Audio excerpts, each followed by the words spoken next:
This episode of the Busted Wide Open podcast is brought to you by Blueberry.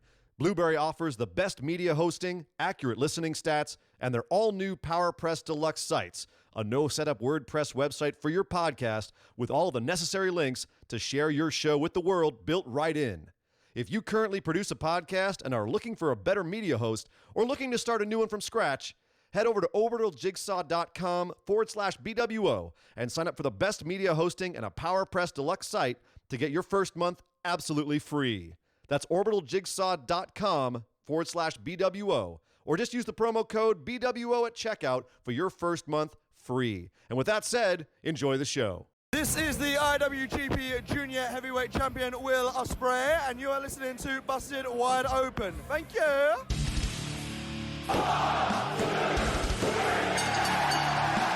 You're listening to the Busted Wide Open podcast, dropping the elbow on the hottest topics in sports entertainment and the world of professional wrestling. With your hosts, Nick Howell and Sir Ian Dangerous. Coming to you from the Orbital Jigsaw Network Arena in sunny Southern California.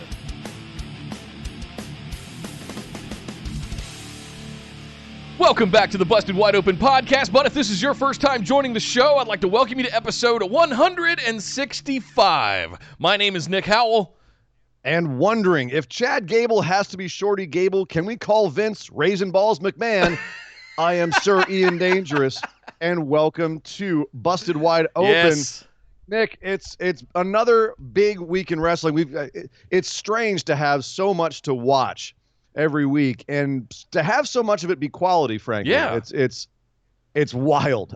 we got to talk about a lot of stuff today. We have AEW on the docket today. We've got NXT, 2 hours of that, and we've got 2 hours of the new Friday Night Smackdown to discuss as well, where they had the draft this week, with the first half of their draft to determine who's going to be on Raw, who's going to be on SmackDown. They're splitting the brands again, supposedly. Goodbye, wild card rule. We barely knew you, but we hated you. Thank Christ for that, Jesus. Yeah, it's ridiculous. So we had the draft this week, Nick. We got to talk about that. We have lots of stuff to discuss. Let's do our housekeeping, and we'll jump right into the meat of the show this week. Yes, absolutely. Guys, come over and join us in the Facebook discussion, or the Busted Wide Open discussion group over on Facebook, I should say. There you go. And also come join our Discord server, where we have live chats for every single show all throughout the week, and specific dedicated channels for every pay-per-view, so that it's very spoiler-friendly in there. So if you don't want to see stuff, you can separate it out, all that good stuff. But you can find links in the description below if you're watching here on YouTube, or you can find it pinned to our social profiles pretty much anywhere. So come hang out in the Discord server with us. That's where a lot of our community talks during all of the shows throughout the week. You can also find us on Twitter and Instagram at BWO Podcast, right here live on YouTube at youtube.com/bustedwideopen every Tuesday at 8 p.m. Eastern and every Saturday at 3 p.m. Eastern, all throughout the week. YouTube.com/bustedwideopen. Be sure to slam that subscribe button and hit that notification bell so that you're alerted anytime one of our events are about to start. You'll get a notification so you don't miss anything. YouTube.com/bustedwideopen. We're on the race to 1,000 subscribers. We would appreciate your support. Thank you very much for those of you that are joining us every single week. Last but certainly not least, we cannot not thank our patrons. We love you guys. You are the fuel that goes into the machine of this show. Thank you very much for all of your support. And if you want to get in on some of that, head over to patreon.com/BWO. Sign up for one of those awesome reward tiers. You can get access to show notes for every single episode, the ability to ask listener questions for our new patron mailbag series that we do. And we're going to be doing our second episode here today after this show. So stick around for that. It'll be a good time. I love that stuff. I love it. Bonus episodes every single month. Merch, all kinds of good stuff. Patreon.com/BWO. But Ian, we can't not talk about something that we really raved about last week, right? We started things off in the big news. And I'm going to lead myself back in here because I want to finish my thought there. Last week, we spent a lot of time talking about ratings. There was this huge perception over the course of the last week that AEW just trounced NXT, right? They blew them away with this 1.4 number and versus 800,000, all but doubled the numbers of NXT. And this week we saw a stark difference. The window narrowed. They both dropped significantly, but AEW lost 400,000 viewers from last week, and NXT only lost 55,000. So now it looked a little bit tighter this week. You got 1.018 million for AEW and then 790,000 for NXT. AEW still pulling out the week, and it won in all the important demographics with a 0.46 in the 18 to 49 as opposed to a 0.22 for NXT. So AEW still crushing them in the right demographics. And NXT much stronger in the over 50s for some reason. People over 50 loving them, the NXT. Am I seeing this right? The median age for an NXT viewer was 55? Yes, that's the median age. Holy smokes, okay. Isn't that wild? That's fantastic, and then the median actually. age for AEW is 42, so still not skewing very young. The kids still aren't really getting into the wrestling yet, but it is skewing significantly younger with AEW. In fact, the SmackDown this week, the ratings were down as well, like down a significant percentage from last week, but it still held completely almost steady in the over 50s. So yeah, it's wild. Like the age of the group that's watching pro wrestling right now is, I mean, it's still mostly the 18 to 49 demo, but such a large percentage is over 50 that it's skewing the whole. Wow. It's skewing the whole thing. Wow. So that's pretty wild. Them boomers and them Gen Xers watching wrestling. Right. Well, that's really, I think, where all of these brands can make some major inroads is trying to get more of a young audience, trying to resurrect that cool they had back in the day. The other argument to that is that's not how this generation consumes this product. Agreed. They don't watch TV. So it's very likely that even though the Nielsen ratings are saying one thing, there's still a lot of younger eyes being put on the product. Just it's through YouTube or it's through Instagram or Twitter, right? So it's and they're not consuming it in 3-hour chunks the way us poor old bastards are doing it. No, they're watching it on their phone in some video clip that they got from their friend that got texted to them or something like that. So, yeah, I don't give these a lot of credence unless I'm trying to sell or buy ad time for a commercial. That's the one thing I really wanted to say here is like, look, the people talk about these things, so we report on them. But at the end of the day, it really does. This doesn't tell me a full story. This tells me what I can expect, the number of eyes and the age demographic of a commercial that I want to pay to run during their program. That's really it. And that's really that's the best point about. I mean, no, this is only America. We're not seeing Canadian numbers, although AEW did 120,000 in Canada. Wow. We're not seeing those numbers.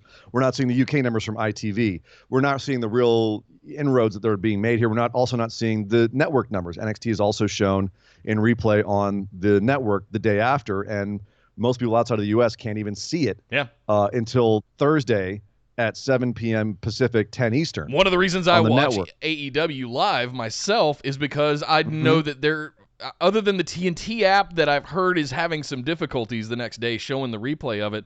I know that that NXT is going to be there the next night on the network. So I watch. If I miss AEW, I watch it on Sling. So there are a few other ways to catch it, but yeah, that's the thing is that we're not seeing the whole picture. No. But what we are seeing is what the U.S. networks, the ones that have the money, the ones that are paying for this, it's what they're seeing. And that's really the important point here is we can judge how, and also SmackDown as well, we can judge how well it's doing for the people that are paying the money for it. And that's really where the argument comes in that we need to pay attention to this is that if it's not doing well or if it's failing against a similar program at the same time slot, the network executives are going to see that, and that's going to affect the show. That is going to affect the livelihood of the show. And it doesn't matter how big your company is or how much money you're spending on it. If the networks pull the plug on you because you're not bringing in the numbers they want to see, that can be, just ask WCW. That can be massively damaging to a company. So that's why we will be keeping track of this. Whether you want to call it a Wednesday night war or not, as long as you frame it in the sense that these are American networks that are controlling the ability for these programs to be seen by a huge audience, which is the lifeblood of these companies. You can ask TNA what happens when you lose your TV contract. That's really the metric that we're give it away for free on looking at Twitch, and then it just Right. slowly Right. declines over time. Oof. So so this week AEW won again, and this is something that execs do look at, and they are looking at this. They can think about it in the larger picture all they want. All they care about is their network in the U.S., their demographics they're interested in, and how many commercials they can sell. Yep. As you said, Nick. Yep. So yeah, that is the big news. That is the big news that AEW has won week 2. Obviously, it is a marathon, not a sprint, to quote WWE's petty little text from last week, their little tweet. But that's okay. There will be a lot more to see in the future. But 2 weeks to AEW, we'll see what happens going forward. I will say, Nick, that both NXT and AEW were great programs this week. Yes, they were. And I would have been happy. I would have been happy to watch either one. And we'll get into like which one beat which one and which. I don't know what we thought about their presentation, et cetera, later on in the show, Nick. Because right now we have to go over and talk about the draft on SmackDown Live.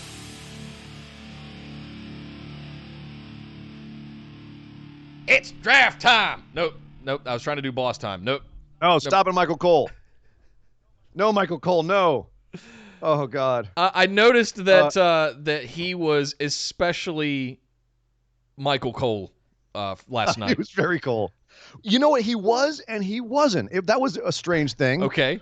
During the matches, he was much less Michael Cole. He was actually better, I thought. Like they were calling the matches more sportsy, I felt. Maybe it was just me. Maybe it was my perception. I don't know. And the show opened up with Roman Reigns and, it's the big dog. And just like, he held onto it too. Oh, God. Maybe because Roman didn't come out right away. So he's like, it's the big dog. He's like, let it go. This one's for all the haters who hate when I say this. I'm going to make it as obnoxious as possible. So yeah, I agree. The Cole was definitely pushing his catchphrases. Yep. But that's not what we're going to start with here. We're going to start with the fact that they had a draft, Nick, and this is not the first time that they've had a draft in WWE. They've had the draft quite a few times. They've split the brand a few times, and to varying degrees of success. Most notably, I think, was when they introduced was it the Universal Championship with Mick Foley and Stephanie McMahon on Raw, and that was the last one that that was the last one, right? Am I remembering that correctly? There was one. They did one like every year for the last couple of years. All right. Right after WrestleMania, they'd split they'd like redraft people, right? But this week was a little bit different because it wasn't just two GMs from the company coming out and announcing what they had done. Right. It was supposedly, the way they presented it in storyline, it was executives from both networks, USA and Fox, and they had a war room, and they were like, they had actors in these rooms like full of like computers and papers, and they're all scratching their heads. And Cletus the robot was in the Fox bullpen, and making it look like this was an NFL draft or something. And they were like thinking really hard about which superstars they were going to take when, as though it mattered. And yeah, they had like celebrity panels of like people from Fox Sports that were talking about who they would pick. And of course, it was all inane and innocuous and had nothing to do with this year's draft. And then they had a panel that looked like a pre-show panel, like Samoa Joe, Renee Young, Beth Phoenix, and Booker T, who did like post-pick analysis. Every time they had a round of draft picks, they would do analysis on it, which pretty much, Nick, correct me if I'm wrong, but every time they did analysis, they were like, oh man, Raw picked this person. That's a pretty good call. SmackDown picked this person. That's also a pretty good call. Yeah, they didn't really talk. Back to you, Michael Cole. They didn't talk down to anybody. Unfortunately, I'm sad I was right about this one. We did also get Jay Glazer doing injury reports. And I was just like, no, I was kidding. Don't do that. Well, way to go, buddy. They listened to you. Damn it. That's why I warned you. You open your mouth like that. Oh my God. It was to me, it was a painful presentation because it was, and I feel bad for the live audience because they were miserable. All the reports of people that were there live in Las Vegas for the show were that it was a debacle as far as entertainment live. Stephanie McMahon was the presenter who came out and said, this round, Raw and USA takes so-and-so, and then SmackDown takes so-and-so, and then Raw takes so-and-so, and SmackDown takes so-and-so. That took all the drama and Raw out of takes it so-and-so. for me. Like I wanted the executives to come out and announce their pick or something. Right, have them come out, shuffle some This papers, was and terrible. have someone be affected by the other person's draft, have reactions for the superstars or something. This is Stephanie McMahon. She didn't even get a reaction when she came out. She had to prompt the audience to boo her when she came out. Oh, no boos, guys? I'm disappointed. Yeah, you have go away heat. What do you expect? And then she would read things off. People were like, okay, great. There was no, as you said, there was no drama to it. And it took the air right out of the whole thing, especially when they made some absolutely inexplicable choices. Okay. Are we going to go through all of those? The thing. You damn right we are. That's what we're here for, Nick. That is our function. That is our purpose. That's the reason why we started this show, was to nitpick. Yes. And talk about everything. So there was some stuff that was inexplicably bad, but at least we know this time, because WWE leaked their entire draft list the day before on WWE.com, which also completely undercut the whole thing. Come on, guys. They have since made it alphabetical, not in order of those chosen. But so they kind of fixed it, but we still know what's going to happen on Monday. I'm not going to spoil it on this show, but we still know. That being said, so that was a screw up. They also had multiple things within the actual draft here that just were dumb and made no sense. They usually do it the day of. Usually it's last minute, and they do it the day of, and it's just helter-skelter, and it's crazy, and they make some mistakes, and they have to fix it the next couple of days in the show with trades or stuff like that they can barely be bothered to explain. Here on this show, they had a few days. We knew they had this picked for at least a few days, because especially, this, as much as it was a put on that Fox and USA were like working hard to figure out who was getting who, there was actually some pressure from Fox. Like, you're going to be on our network, we want so-and-so. We want these big stars. So that was at least a little bit real. So WWE knew they had to think a little bit about this and be conscious of their presentation. And Nick, they have Fox to work with on a sports-style draft. So that you can take a lot of the tropes of like the NFL draft, the NBA draft, and put those into your stylings here. They had a lot of those sports commentators to make it look like that. You're talking about having some robotic douchebag come out and go, with the first pick in the WWE draft, Monday Night Raw selects. Sorry, that was my terrible Roger Goodell impression, but that's a pretty good. Honestly, that's a pretty good Roger Goodell impression. I'm not going to lie, Nick. But that's the thing, is Roger Goodell can get his alien weird Mike Zuckerberg ass up there and read off someone's name completely without any expression, and then you cut to the family of the people and the guy in the audience, and there's reaction. Yeah, but how do you boo or cheer Raw over SmackDown one way or the other? Like, I don't feel the competitive thing yet, and it's something that I'm hoping we get to at some point. Because what reaction did we want? That's really the question. I wonder if they'll present it. There's going to be the second half of this draft on Monday, and I wonder if they'll change it up for that. Well, but, Survivor Series is around the corner. That's kind of what I'm getting at. Like, they could have. Well, they could have tied this in somehow to where it had built some angst around.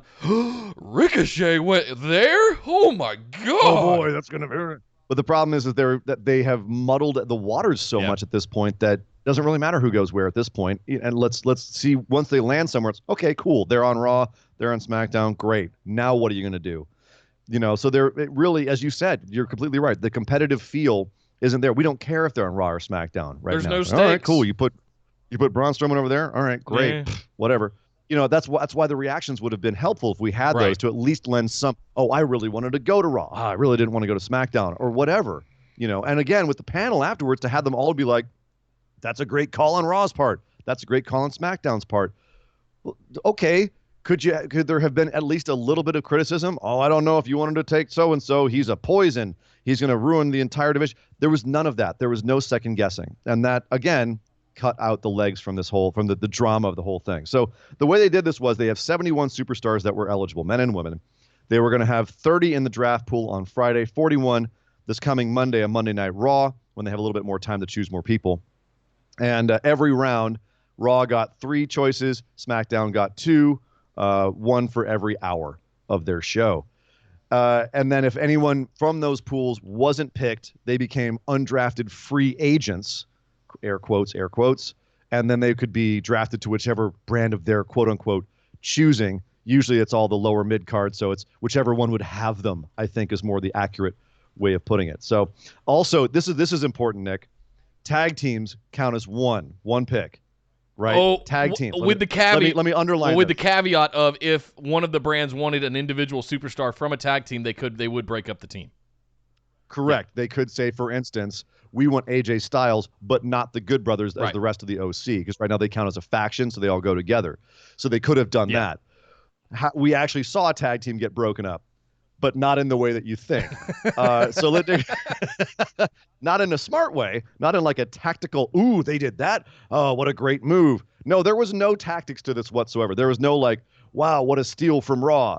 This was as straightforward as you get. Let's run it down, Nick. Number 1 overall, not really surprising, Becky Lynch was picked by Raw. So the reason the Raw got the first pick, we'll talk about this in a second, was they had a match between Seth Rollins and Roman Reigns, and the winner of that would win the first pick for their brand. Okay. Rollins, Raw, Reigns for SmackDown, even though technically they had not yet been drafted to those brands. Also, that kind of shows the hand a little bit, doesn't it? It does, but you know what? I kind of like this because whether you're doing a coin flip or drawing from a hat or whatever it is, put 2 of your top guys out there and let them have a match, and the winner wins. And the angst of these 2 guys being former Shield brothers, they're both in a facey kind of position right now, and there's a little bit of that sportsmanship angst. Does it bring up the bad memories? I liked a lot of the potential of this. I liked that there was a little bit of stakes here involved as well. All of that got thrown out the window though when the lights go out and you hear that purr, and the Fiend comes up through the mat and puts Seth Rollins into the mandible claw and drags him straight to hell.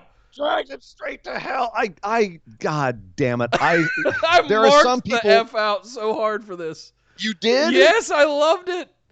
I loved this. Oh, okay. I was going to say there are people out there who probably love this because I freaking hate when someone tears through the ring. Why? Pulls someone under the ring and smoke comes out and they go, oh, he dragged him straight to hell. As though there's a portal to hell underneath the ring. There is. And all of a sudden, we're just going to pretend like that's the case. Meanwhile, Seth crawls back out of the hole, coughing and gagging, and Bray Wyatt sticks his little head out of there like a gopher in a whack-a-mole thing at Chuck E. Cheese. That was amazing. Oh, Seth, I see you. And then goes back down under the ring.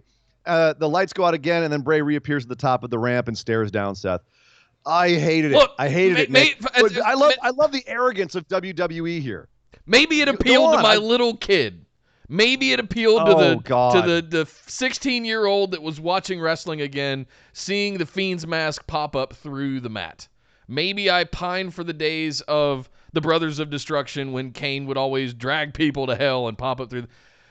Kane proved that there's a portal to hell under there because I don't know how his 7-foot-tall ass made it back and forth. There must be some kind of portal down there for them to get in and out from under the ring. But No, they go down during dark now. They sneak under there. When the lights are out. I know, I get it. But I mean, at the same time, you understand. It was as a one-off. As long as it doesn't become a trope of the Fiend in a running gimmick, fine. As a one-off, I'm okay with it. What I didn't like about it is it took away from what I thought was also good, which was the matchup, the lottery of sorts, to see who would get the first pick. And this is what I'm saying. This is what I was going is, what kind of arrogance must WWE have to have a DQ and a Hell in a Cell on Sunday and have people lose their shit over this and be like, I can't believe you had a DQ and a Hell in a Cell. And WWE goes, oh, yeah? You don't like those DQ finishes? Here's another one right away. Let's give you another DQ finish on the Seth and Roman match that's supposed to be like important. And if you win it for your brand, okay, so so Seth wins via DQ, so Raw gets the first pick.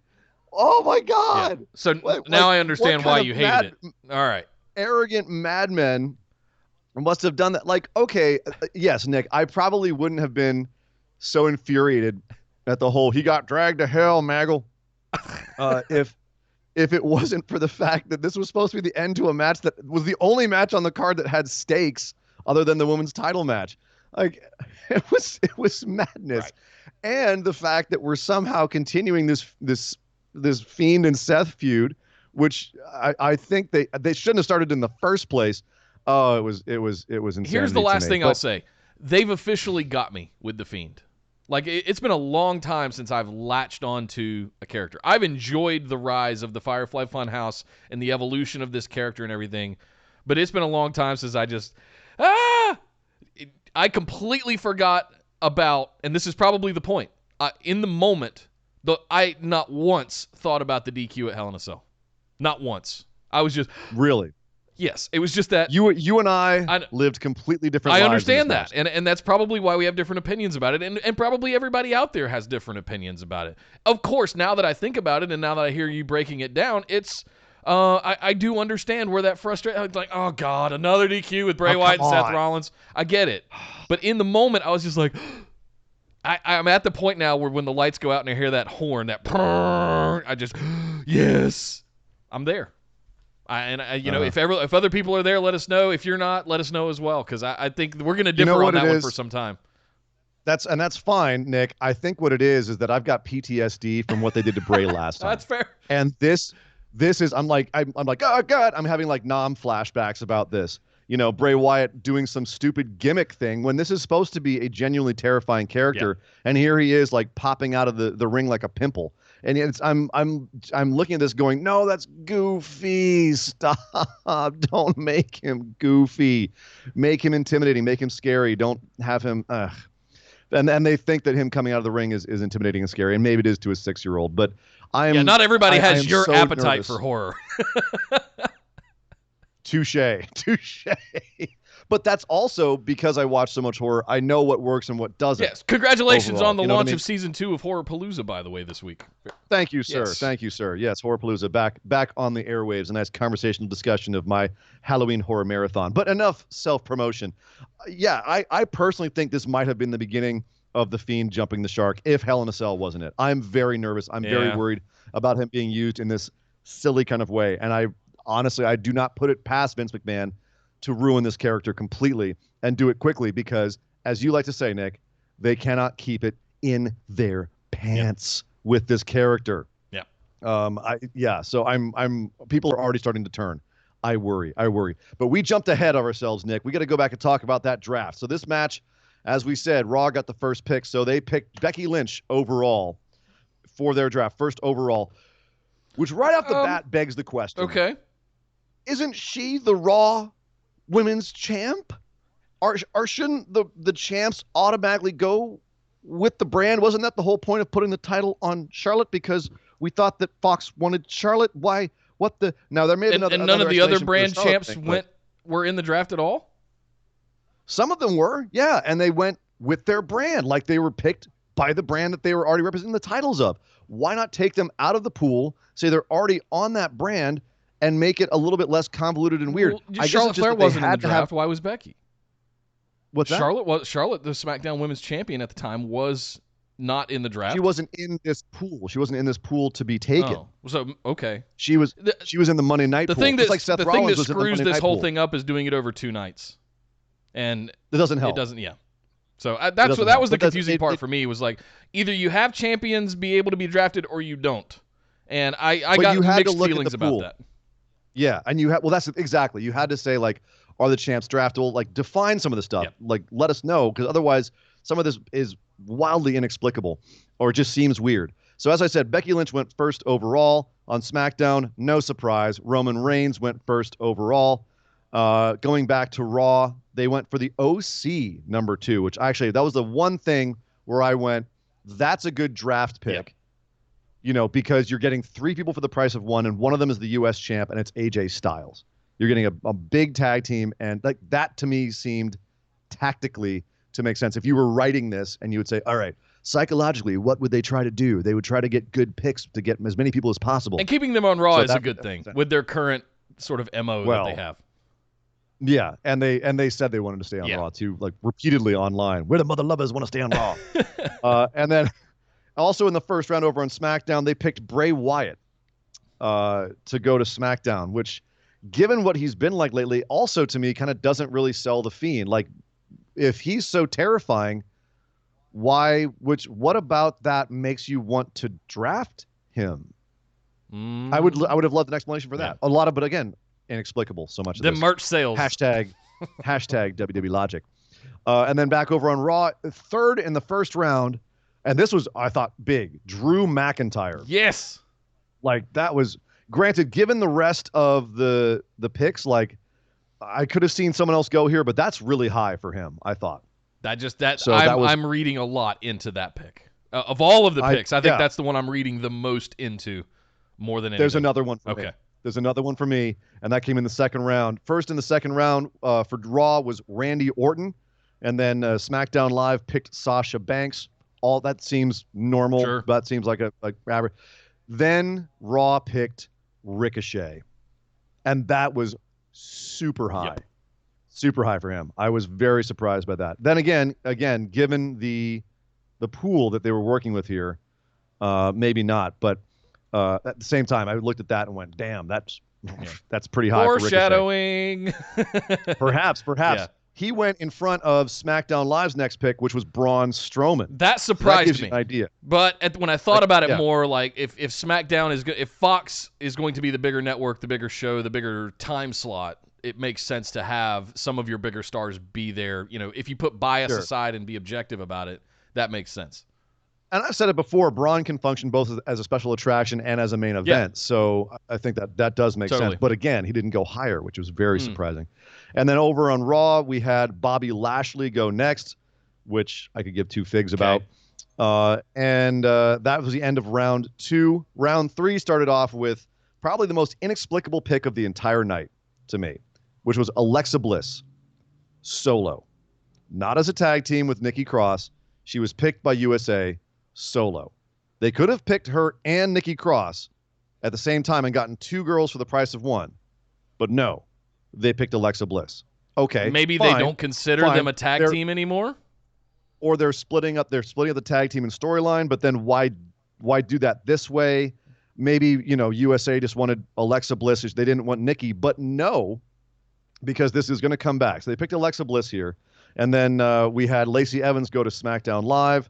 Then Kevin Owens went to Raw, and the Revival went to SmackDown, and then Natalya went to Raw, which was very surprising given the fourth round. Fourth round, Viking Raider War Machine. War Machine! Experience. War Machine, you're right. Sorry. Went to Raw, and then Lucha House Party went to SmackDown Live. Okay. And then Nikki Cross goes to Raw. So you just picked Alexa Bliss to go to Raw. And now you pick. What are you doing?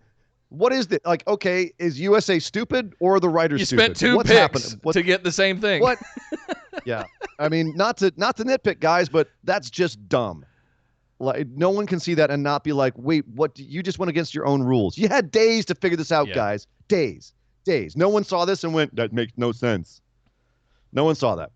Heavy Machinery went to SmackDown Live, and the Street Profits went to Raw. That means that undrafted free agents out of this pool, people that did not get picked at all, Cesaro, Chad Gable, EC3, Sin Cara, Eric Young, Heath Slater, Drew Gulak, Tamina, the B Team, Humberto Carrillo, and Akira Tozawa. So some cruiserweights and some low carders. And, of course, Chad Gable. Oh, Chad Gable. We'll get into him in a second, Nick. That one hurt. So we have all the rest of the people coming on Monday for the draft. Hopefully they will make it more exciting. Land the plane. But, Nick, let's get to the best thing that happened on this show. And that was the match between Bayley and Charlotte Flair, a rematch from Hell in a Cell for the SmackDown Women's Championship, because there's no rematch clause, right? But we're still going to have them anyway. But because we are the authority. Yep. No, we're not. Nick, this is remember when we were talking about Hell in a Cell and we said, what was up with Bayley throwing a tantrum after the match and really kind of sitting on that and watching that for a long time, her being like, why does this always happen to me? And have a little breakdown. I don't think she liked her haircut, and she was like deep in thought with it after the match because Bayley came out with a haircut. She laid the foundations for this. And looking back on it, we noted it, but we didn't know it was going to go anywhere. It didn't just go somewhere. It paid off huge because Bayley came out with this match. This one goes to 11. Bayley came out, pulled off a hood to reveal that she had a new short haircut. The ponytail is gone. She then turned around to all of her wacky, wild, inflatable air buddies, took out like some sort of weird pickaxe thing and killed them, murdered them, sliced them up, killed them, threw down the pickaxe and stomped to the ring, where she and Charlotte had a fantastic match, and Bayley pulled out the win and gets the SmackDown title back, and then proceeds to berate the audience and call them all bitches and tell them they can kiss her ass. And has new music. Did you hear her music on the way out too? I did. It wasn't just on the way out. It was she hung out for a while. She was up on the holding the belt up, and then she got on the mic. The whole time we had this new song playing.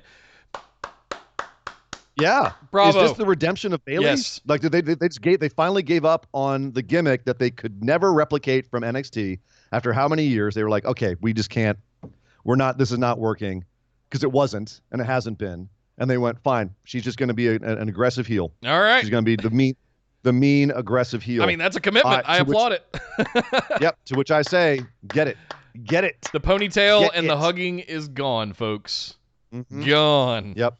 Bayley is back in a vicious way. I wouldn't be mad if, like, in a few years they just went whole hog back into it and had some explanation to go completely back, and as a nostalgia thing, it would get over for real this time. But this is absolutely appropriate. Bayley was, and I have to say kudos, praise where praise is due to the writers, to creative on this, because they built this up well. They gave it a logical foundation for why this would happen, and they paid it off really well as well. The only thing I didn't like about it was that Charlotte had another super short reign where she had the title for a hot second and then lost it almost immediately afterwards, which has been the case for the last few reigns of hers. It's just ticking the box so that she can get up into the double digits and get up into her daddy's numbers. Right. That's all. Now she's Charlotte 10 reigns, which is who was it who said, yeah, you may have 10 reigns, but that means you lost it 10 times. Becky, I believe. Yeah. Well, I'm sure that's more people than just that. That's not just a new observation. Okay, yeah, sure.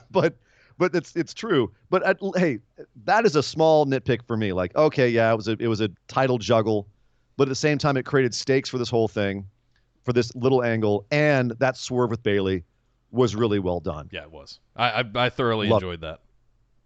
Yeah. I didn't see that coming either. Like, they teased it at Hell in a Cell, but I didn't see them committing that hard, leaning into it that hard. Right. I didn't have faith that they would go that hard into it. Bravo. And they did. So, and like I said, credit where credit's due. Well done. Bayley is now a heel and the SmackDown Women's Champ. That kind of undercuts the idea that Charlotte only got the belt to be drafted to SmackDown, because now we've established that belts don't matter when it comes to drafts.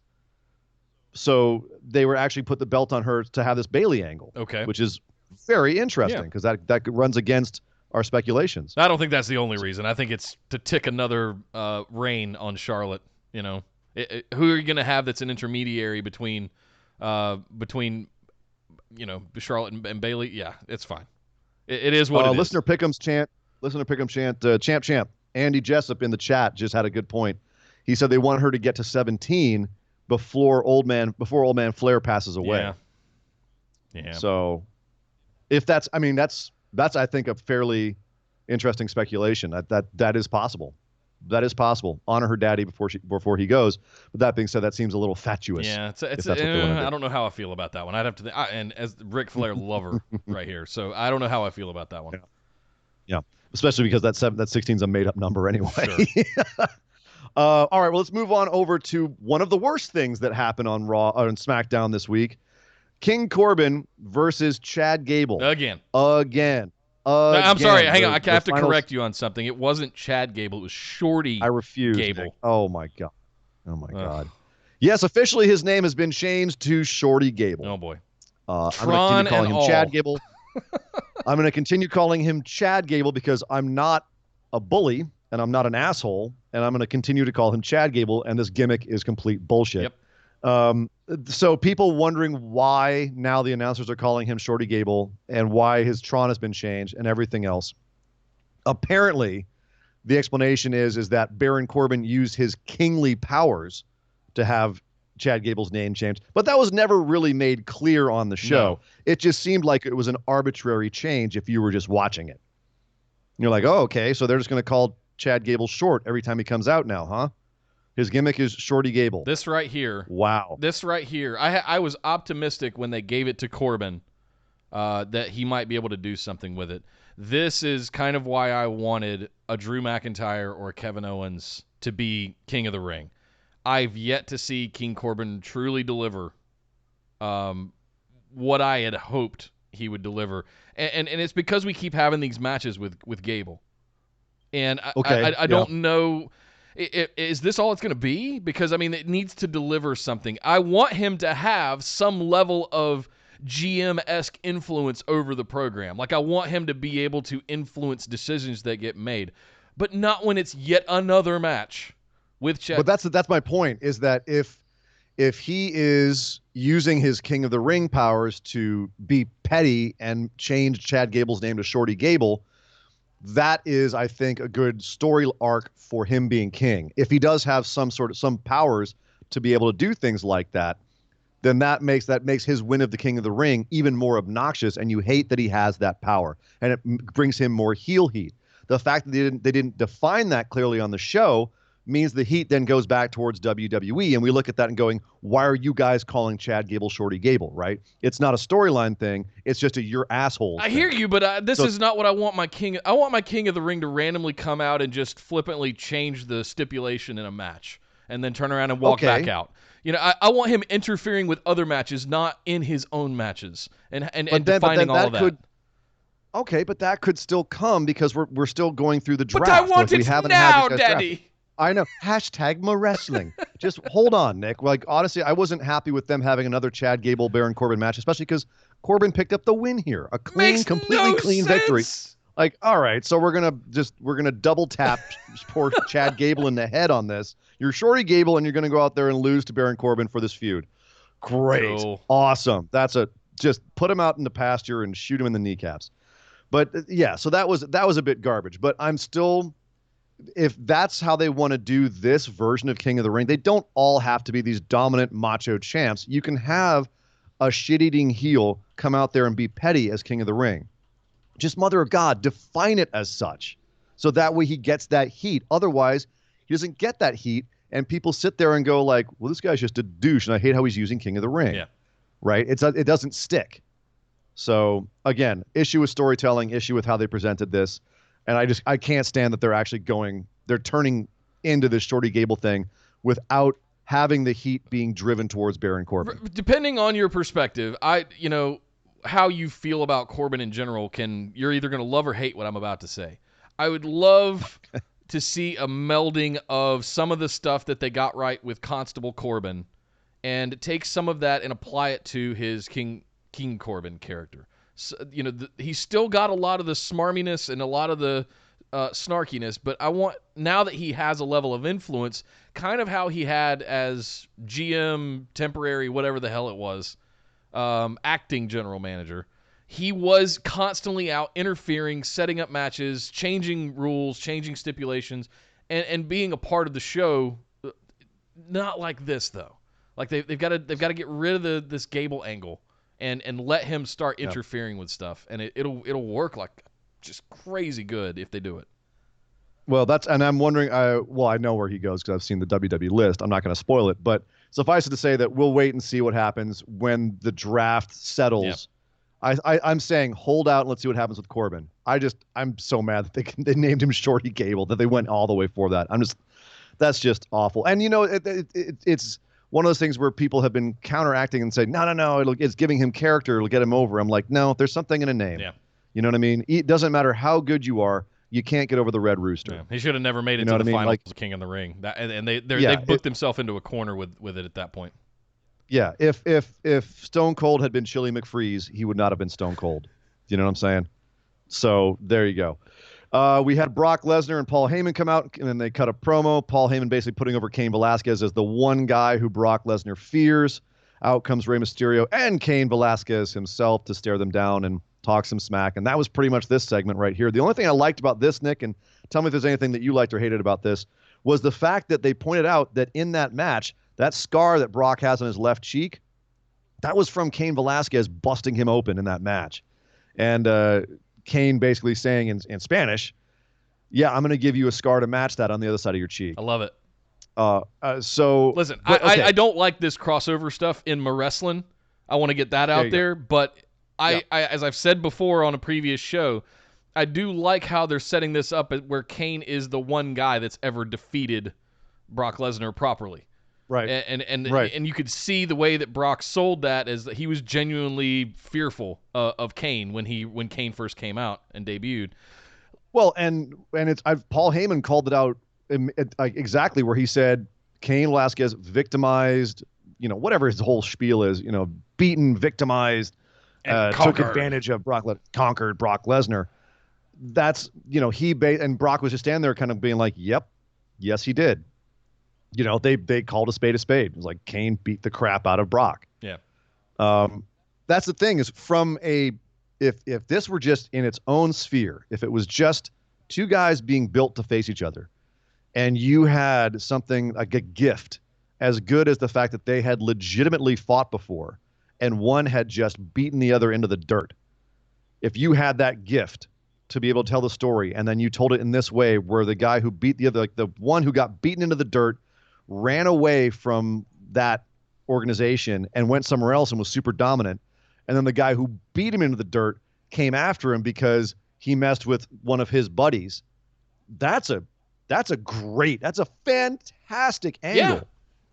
Here's the problem is that they're jamming this angle in the middle of the rest of their storylines, which they've been trying to establish for months now, and just making us like trying to tell us, hey, don't care about anything else we did for the last 6 months. This is more important. And it's undermining the rest of their stories. For example, right after this, we had the New Day backstage with their pancakes calling out Las Vegas and coming out to the ring to do a Sujin G. Komen bit and then have a short match with the OC, which they won. And Kofi at no point seemed to give a crap that the guy who destroyed him for the title that he supposedly really cared about, he didn't even seem to care that he was right there out in the ring. He didn't. There was no get back. There was no passion for it. It was Kofi's like, yeah, no, I'm cool. Whatever, pancakes. Like they completely undercut those storylines. Yeah, I think we all. I think they just want to move past it. I don't think that Vince ever intended for that to happen, ever wanted it to happen, but he kind of just probably got strong-armed into making it happen, and it just kept going on and on and on and on. So here's a guy. Oh, you mean Kofi? I'll go back. Here's a guy. Here's a guy that just beat Randy Orton, Daniel Bryan, all kinds of people all the way up to it, and now he gets a match against AJ Styles and doesn't seem to care about it. Also, the guy that just beat him in 3 seconds is out in the ring, could have run out and challenged him again for some kind of rematch and just beat him down or thrown a platter of pancakes in his face and slapped him. Something. Do something. Yeah, not even like in kayfabe, not even looking at this realistically as far as how feuds go. Like in kayfabe, why didn't he? I don't know. But he didn't get. But he pins AJ Styles. He pins AJ Styles. And nobody called it out. Nobody said what a big deal that is. And I don't know if that's worse for Kofi or AJ. So I don't know. I don't know what the ending was. They did. They made a bit of it. Kofi just pinned the U.S. champ. He just pinned it. They did. They made a little bit of a deal of it.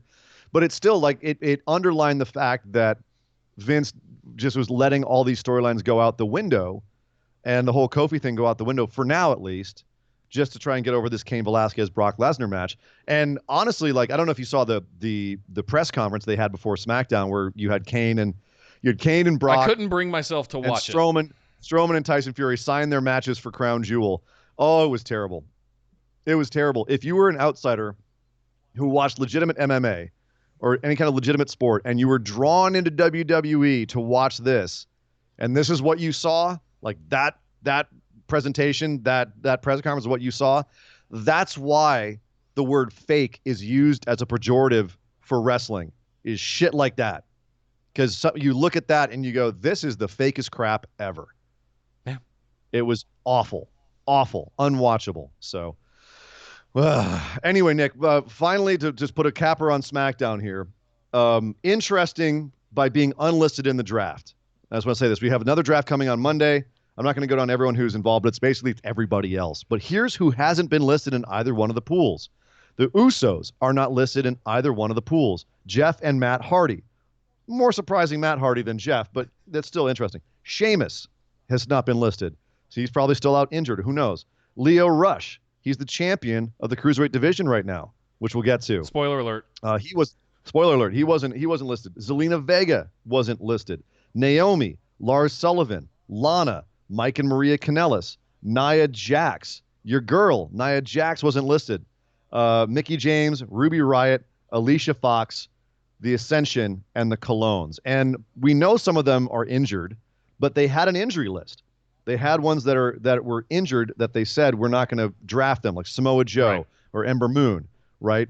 They didn't note that Sheamus is injured or Nia Jax is injured or Mickie James is injured. They didn't note that. They just didn't talk about them at all. So interesting to note.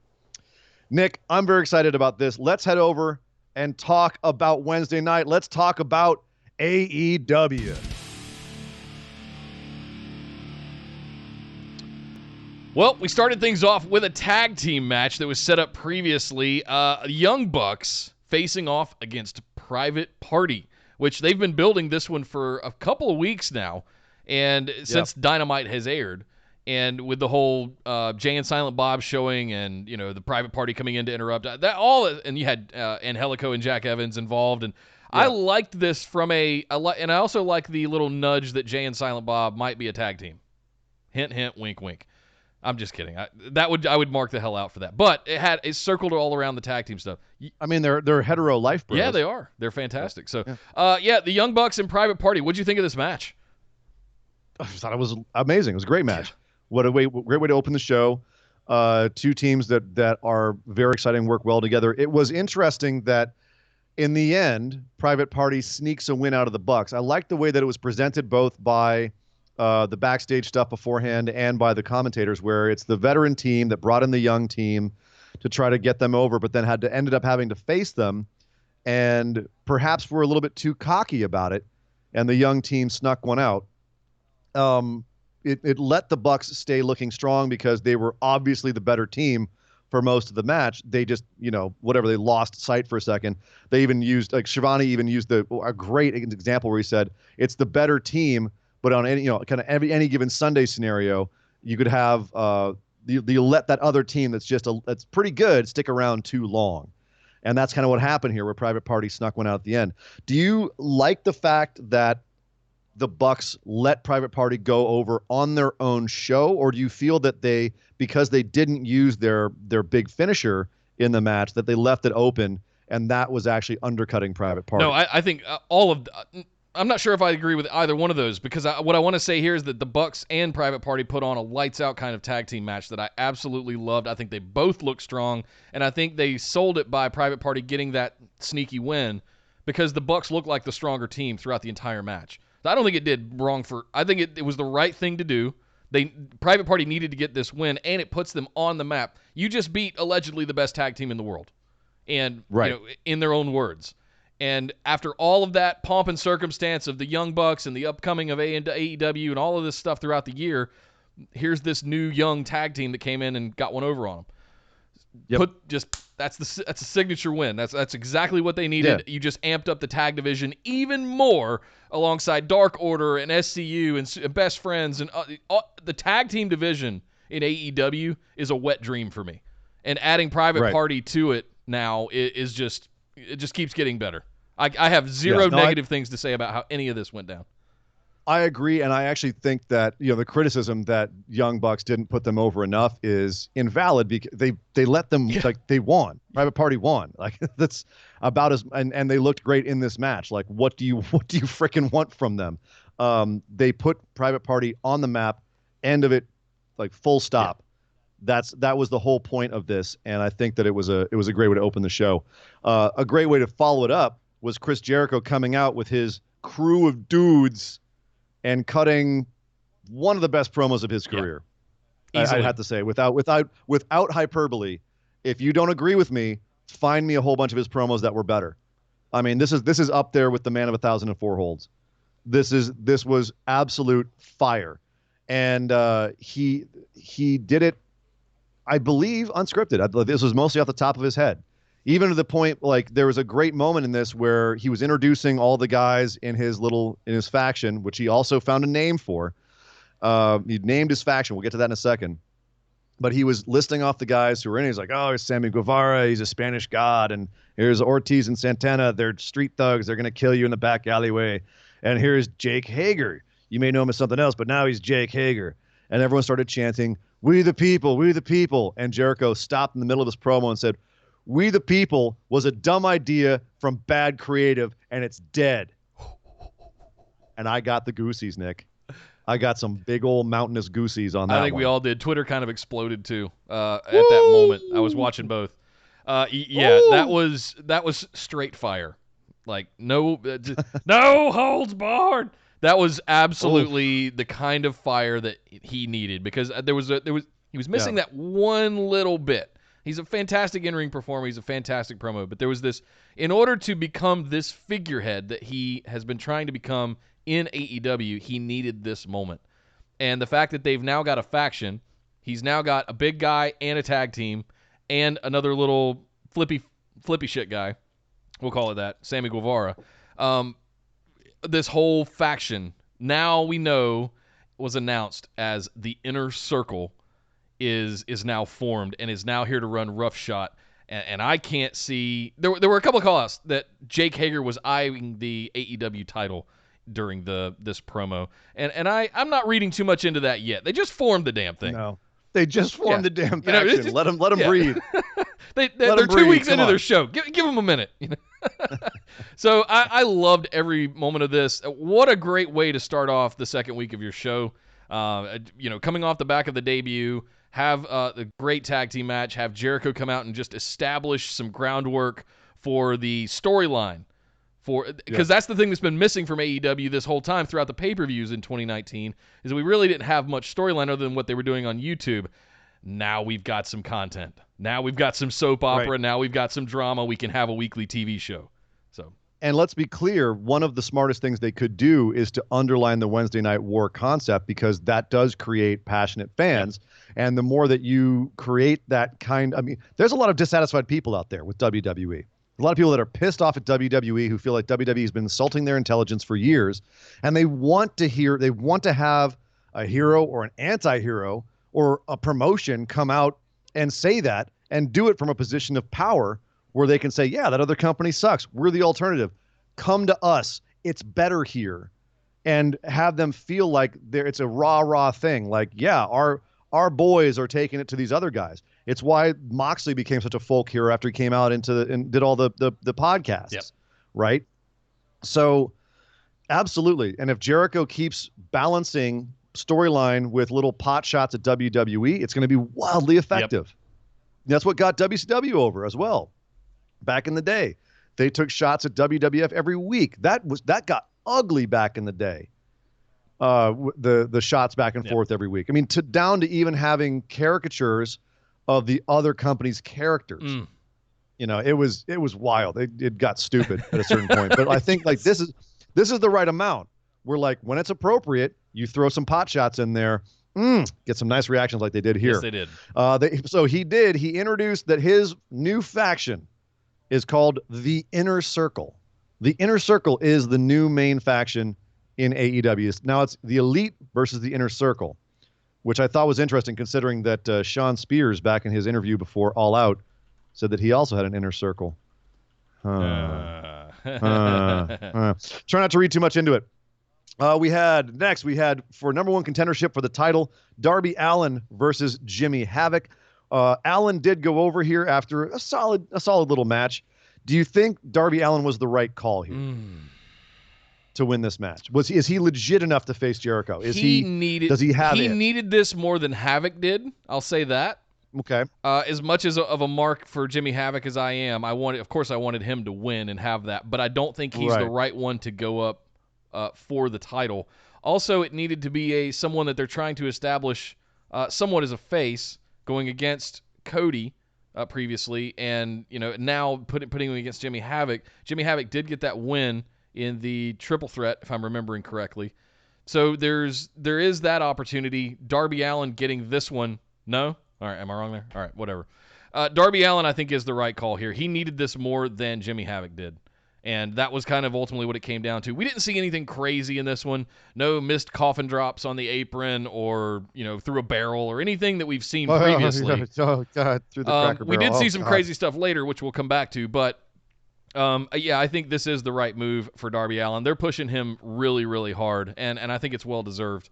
Jimmy Havoc doesn't need any of this.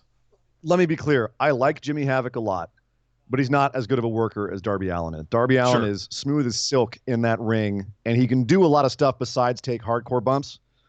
Jimmy on the mic, though, can put over a match, and that's the thing that I'll say about it. I don't know. I wasn't even a fan of his promo that much. Okay, we'll disagree then. I really wasn't.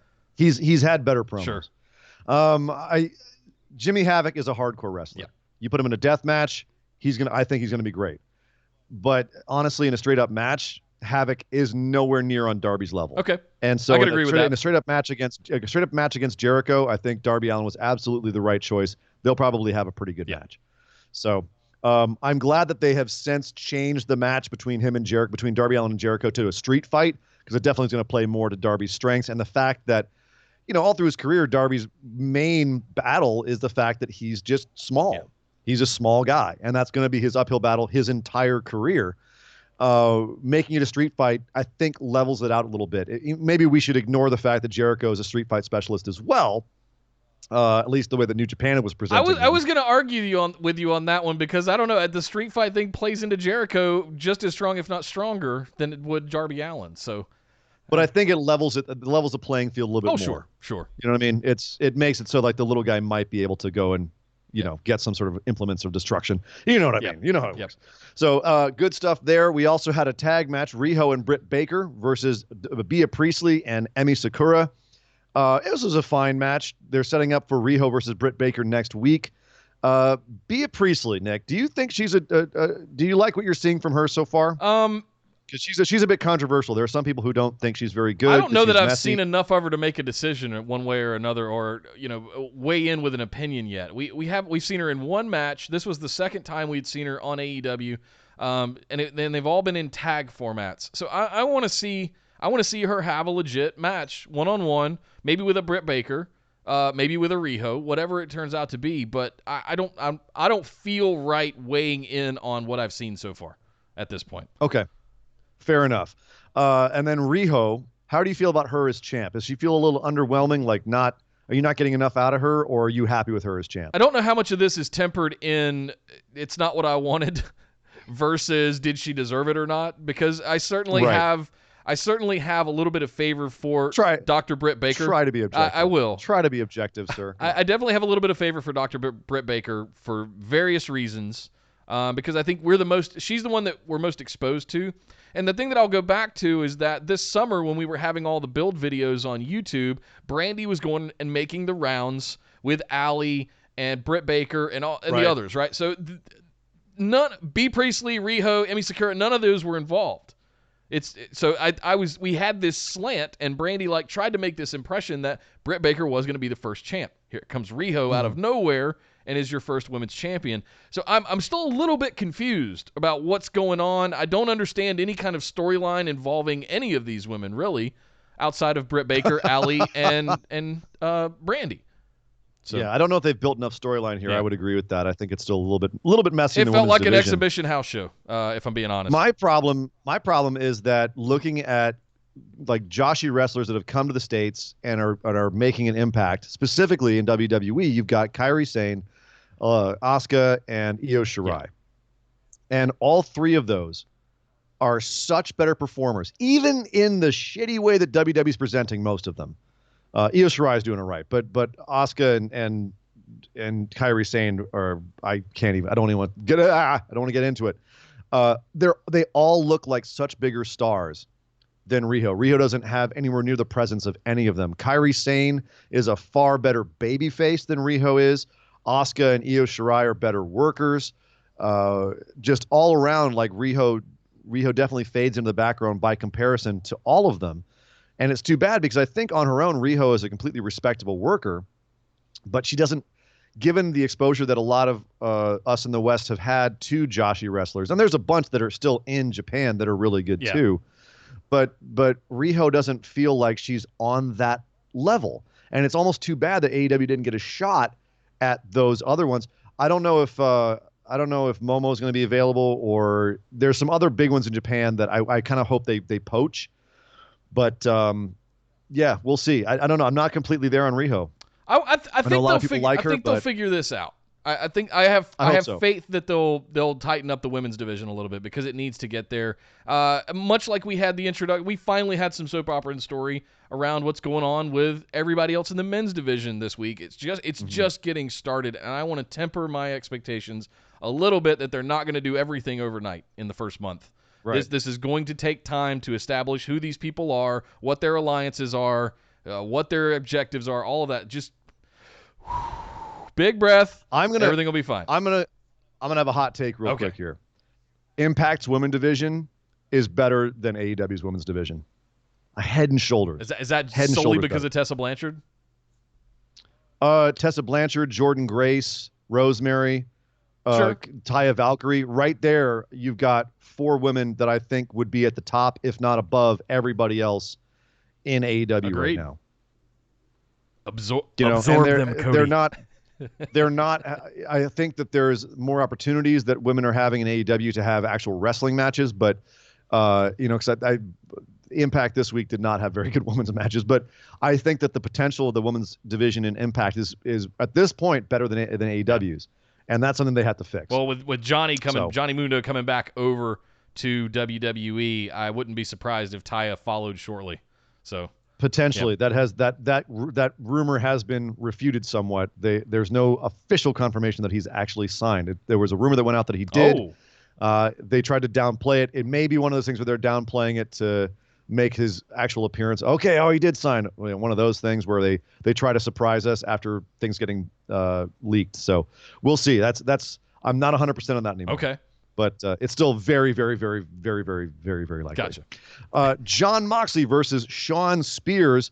I thought they gave this away way too soon. Really, these two guys go head-to-head this early? Yeah. In a company where wins and losses matter? Wow. A fun match. I liked it. Shawn Spears looks a little bit rusty, and that tope was ugly as hell.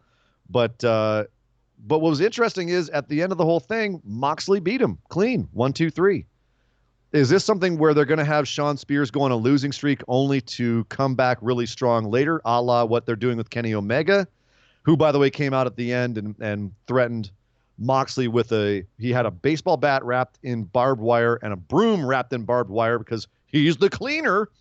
And he gave Moxley the baseball bat, and here he is stuck with a broom.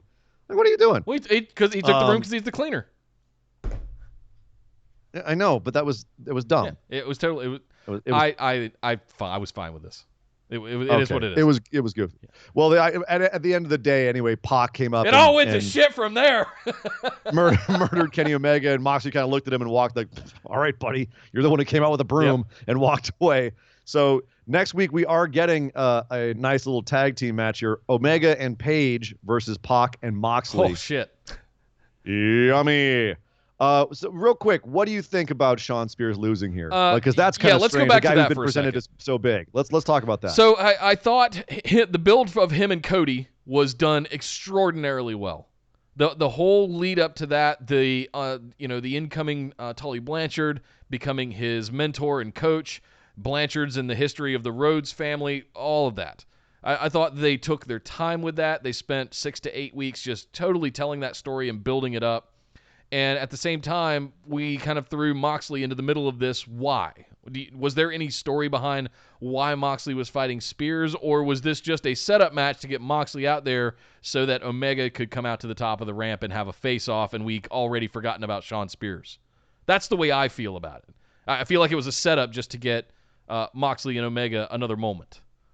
So that's my takeaway from this was I don't really care about the Moxley-Spears match. I don't think it did anything bad for Spears, other than the position he was already in by not being able to defeat Cody. But at the same time, this was about Moxley, and this was a setup match to have the moment between Omega and Moxley again. And they had to keep Mox looking strong. But I'm saying, why have Mox and Shawn Spears collide so Why early? did it have to be Shawn Spears? This could have been anybody else. If you're trying to make It's Sean the same- Spears one of your big heels in the company, it could have been anybody Right. else except Sean Spears, and you could have gotten It's the exact same theory. result. Same theory as the Fiend and Bray Wyatt. Fiend and Seth Rollins. You don't have to have them have a match if you don't want to have one or the other lose Right. and look weak. Right. So that was very strange. I'm wondering if they're doing something with that. As I said, there is a part of me that thinks that they might be doing some sort of Kaiser Soze angle with Sean Spears. Okay. Just saying. You heard it here. If 6 months down the line we find out that Sean Spears is like a great mastermind behind all this stuff, and he's really pulling all the strings, you heard it here first. Then we had a tag match to close out the show: Jericho and Sammy Guevara versus Hangman Page and Dustin Rhodes. Dustin Rhodes still looking crisp as toast in the morning. My God, he was the star of this match. He looked fantastic. But this did break down. Jake Hager was outside the ring, caused some interference. Jericho and Guevara pick up the win and then proceed to beat down on Hangman Page and Dustin Rhodes. By the way, Hangman looked great in this match too. Can I say that? Yeah. Hangman looked great. I was initially down on him if you go back to some of the pay-per-views of the summer. When he was being built, Hangman Reigns, you might remember that. But the matches that he's had on TV and everything that he's done recently, he's hitting harder. He's more energetic. He's playing it up. Buckshot lariat. Oh, God. It's just that lariat he gave Guevara in this match. Just flipped him 3 times over, it looked like. Just, dear Lord. He lariatoed out his soul. Lariato. Oh, he's dead. What have you done? That was beautiful. Great match, but the beatdown afterwards was a lot of fun because everything went black. Cody appeared in the ring to save the day, only he got beat down too. So who should come out to save the day with the chair in his hand but MJF, who looked at Cody as he was being held down on his knees by Jericho. And Jericho saying, hit him, come on. We know you're not really his friend. Hit him. And MJF had that moment where like, oh my God, is MJF going to turn? Is he going to turn? No. He went and whooped up everyone in the inner circle and stood tall and, of course, turned to the crowd. And I was like, that's right. I'm the hero of the day. This is brilliant. The long-term thing they're doing with MJF where he's acting like Cody's little buddy, but we know at some point this son of a bitch is going to stab him in the back. But they keep playing it up like, no, not now. This is wonderful. And I love MJF gloating that he was the good guy, that he was the hero. Darby Allin coming flying in down the ramp on a skateboard, just diving, was just It wasn't a run-in. It was a skate-in. Skate-in save. And he hit Jericho with a skateboard. Yep. It was chaos to end the show. And the Elite and Darby Allin stand tall. So, yeah, good stuff. Great show overall. AEW, another entertaining show. 2 for 2, I would say, Nick. They're on fire this week. Let's also look forward to next week, what we've got coming up. We've got the Lucha Brothers facing off against Jurassic Express. Well, that ought to be a good match. Yum. Riho having a tag team tournament one-on-one match against Dr. Britt Baker. That should be a very telling match. I'll say that about it. I'm not ready to judge it yet, but we're going to find out a lot on the outcomes of that match. SCU versus the Best Friends as the next match in the tag tournament, which we know Dark Order has the bye on, and they're just going to skip everybody and get to the end. And then finally, Omega and Hangman Page facing off against Pac and Jon Moxley. That ought to be lights out. They're 2 for 2, and that's the show they have for next week. They're doing pretty good. They're so going far. to keep doing fine too.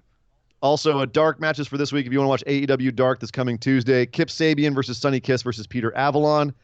Kip did injure his hand in that match. We don't know how bad. And then Kenny Omega versus Joey Janela. They also had a match, and it apparently was nuts. I saw one of the spots from the match, and it was gnarly. It involved chairs, and it was gnarly. You'll know it when you see it next week on AEW Dark. Good job, AEW.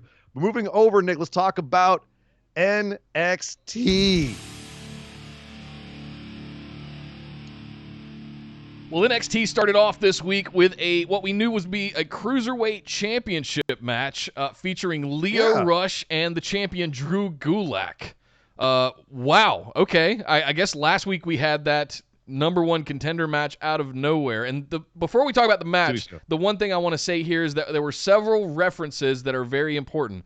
We've been hearing grumblings, and I've been making this prediction that NXT would be absorbing 205 Live or the Cruiserweight division. And so I heard several references to the NXT Cruiserweight Championship. in the NXT Right. Cruiserweight division. And I think it's happening. We still had 205 Live this week. Yeah. And they still had a lot of storyline on 205 Live this week. So it's A lot of it's storyline. interesting. How are they going to move 205 Live to be after NXT? Maybe, who knows? But Or will 205 Live become the Road NXT brand? That could be like I a main wonder. event is Because what you're referring to. And because they do have cruiserweights crossing over to the main roster, as we saw in the draft. So Sure. no, it's interesting. I'm curious. But all I know here is they made a bold move, Cotton. Yeah. Because Drew Gulak lost his title to Lio Rush. As we said earlier in the show, Lio is your new cruiserweight champion.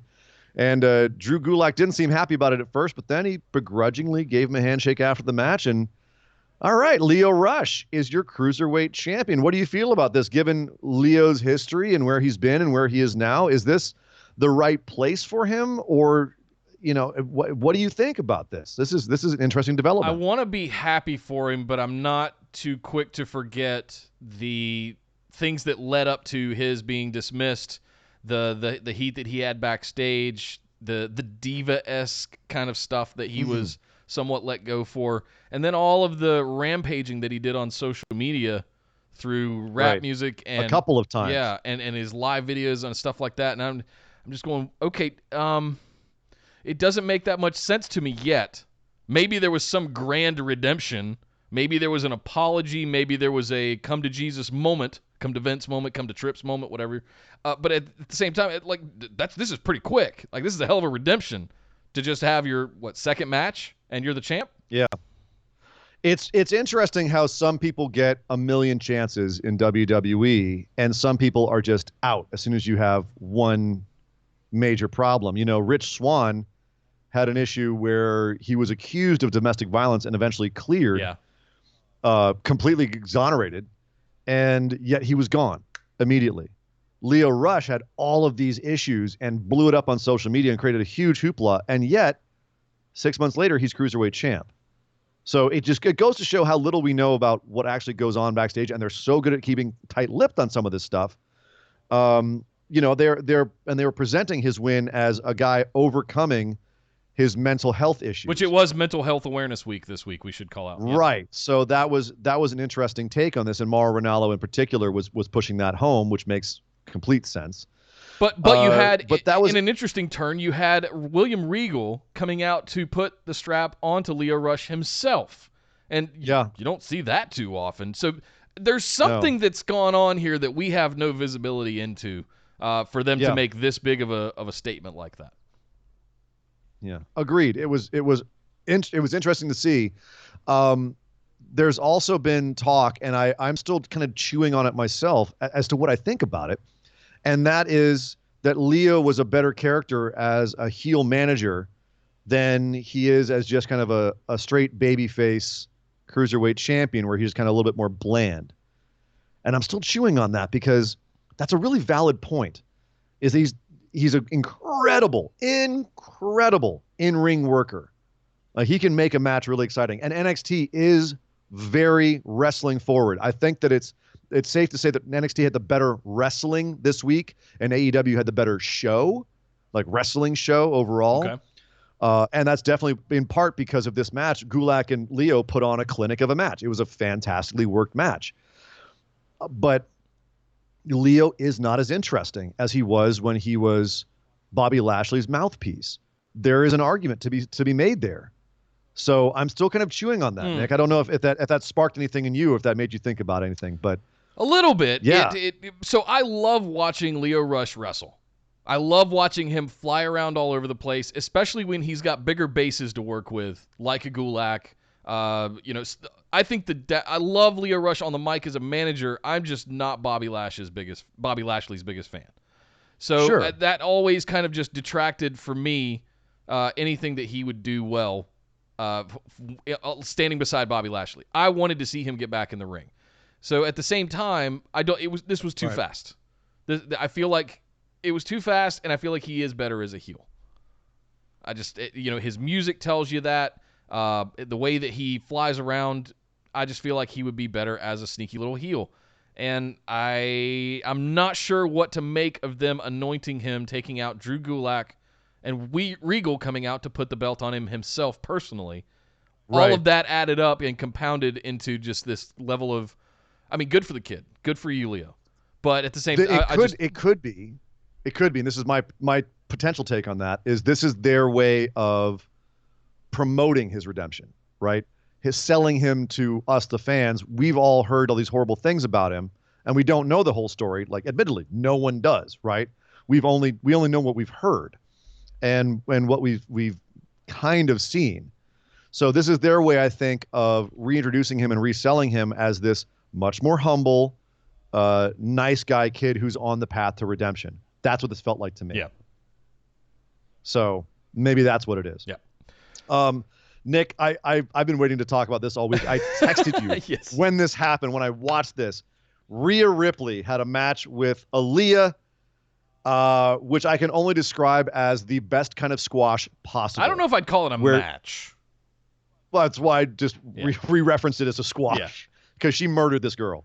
Rhea Ripley absolutely demolished Aaliyah, but did it in a very creative way, ways that some stuff I've never seen before. Like, what even was that? Like an elevated cloverleaf, and then a cloverleaf like a power bomb, like a seated cloverleaf kind of thing, you know? What in the world? She tied Aaliyah into knots and then proceeded to beat her up all over the ring. It was a beautiful murder. Rhea Ripley looked amazing, and then afterwards gets on the mic and very aggressively says, "Shayna, you ain't never tapped, snapped, or napped me. Let's go." Called out Shayna Baszler. After that, that's how you do a squash. You have someone come out, look absolutely dominant, and call out your champ. Your champ, by the way, who's beaten everybody and to whom no one looks like a threat anymore, within 30 seconds, 2 minutes, including the actual match itself. Rhea Ripley went from being someone that we considered to be pretty good and in line for the championship match to, holy shit, she could take out Shayna. Yep. And frankly, I think Shayna's on the fast track up to. I wouldn't be surprised if Shayna was a surprise entrant in the Rumble in January, three months from now. So we need to establish a new champion. We need to establish a new race. We need to build for it. And this is a good way to start. And we had other matches later in the night. We'll get to those. With two people that I think are on that train as well. But at the same time, I think I want to know what's going on. And this isn't a personal thing. This isn't a Marky thing. I want to know what's going on with Toni Storm. Because it's not a Marky thing. Hear me out. Hear me out. She dropped the belt to Kaylee Ray in the UK, and we've heard nothing. And I think there was a moment here, and I think she's kind of one of the missing facey pieces, a big bruiser hard wrestler that could come out here and have the matches that she had with Rhea Ripley for the Women's UK Championship were just absurd. So I'd love to see, or at least find out what's going on with Toni Storm, because I think she would be a wonderful piece in this puzzle if she is coming to NXT. And if she's not, I just want to know that so that I can, book in my head. You want to know where your girl went. I want to know where she went. Because she's one of the greater female talents in the world, in my opinion. And look at these women are 22, 23 years old. Rhea Ripley, they said on commentary, is turning 23. We talk about Velveteen Dream and Patrick being 23 years old. This next generation of superstars are coming up. And I am over the moon excited about it. And I just want to make sure that Toni Storm doesn't get lost in the shuffle of all of this that's going on. Had Toni Storm come out when Rhea Ripley called out Shayna and said, "Not till you go through me, bitch," we would have lost our minds, right? You would have. Oh, come on. Everybody would have lost their minds.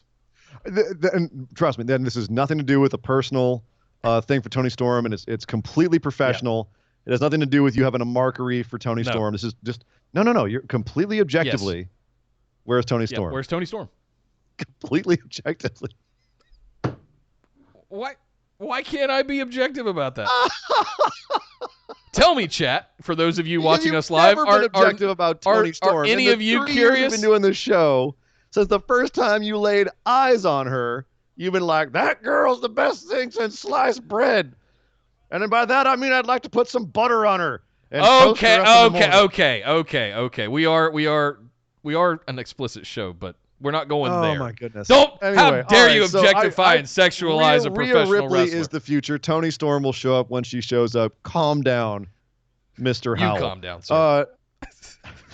I'm trying to calm down, but I can't because Breezango has a new entrance where they come out looking like construction workers. I had no idea and what was gyrate all over happening the place. here, by the way.